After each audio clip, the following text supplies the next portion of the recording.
મોદી સરકારે સ્કૂલ નોકરીની પરીક્ષા આપનાર ઉમેદવારોનું હિત સાચવ્યું. લોકસભામાં પાસ કરાવ્યું પેપર લીક વિરોધી બિલ. સ્કૂલ કે સ્પર્ધાત્મક પરીક્ષાનું પેપર લીક કરનાર માટે કડક નિયમો, 10 વર્ષની સજા અને 1 કરોડનો દંડ થશે. સરહદીય સુરક્ષાને લઈને મોદી સરકારનો મોટો નિર્ણય. 1643 કિલોમીટર લાંબી ભારત મ્યાનમાર સરહદે વાડ બનાવાશે. સરહદ પર પેટ્રોલિંગ ટ્રેક પણ બનાવાશે. અમિત શાહે કર્યું એલાન.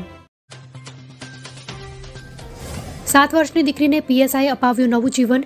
ગરીબ શ્રમજીવી પરિવારની દીકરીનું કરાવ્યું ઓપરેશન. પીએસઆઈ આકાશ વાઘેલાએ દર્શાવી માનવતા. અમદાવાદ એરપોર્ટ પરથી મળી આવ્યું શંકાસ્પદ ડ્રોન. એરપોર્ટ પોલીસ, સીઆઈએસએફ સુરક્ષા એજન્સીએ હાથ ધરી તપાસ. પ્રાથમિક તપાસમાં રમકડાના ડ્રોનમાં કોઈ વાંધાજનક બાબત સામે ન આવી. અમદાવાદમાં ફરી પતિ, પત્ની અને વહુનો કિસ્સો. પત્નીને ઘરમાંથી કાઢીને પ્રેમિકા સાથે બીજા લગ્ન કર્યા. લગ્નના 19 દિવસમાં જ યુવતી પરત ફરી પિતાના ઘરે.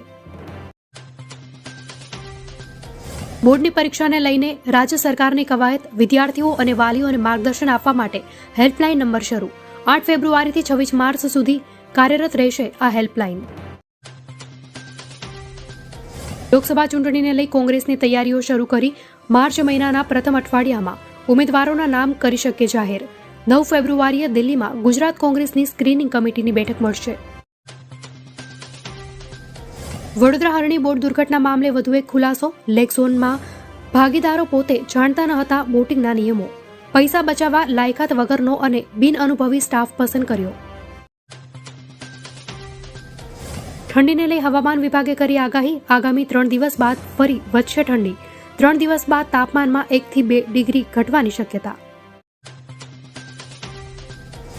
ગુજરાત પોલીસ બેડામાં ખળભળાટ. જૂનાગઢ પીએસઆઈ મુકેશ મકવાણાની ધરપકડ.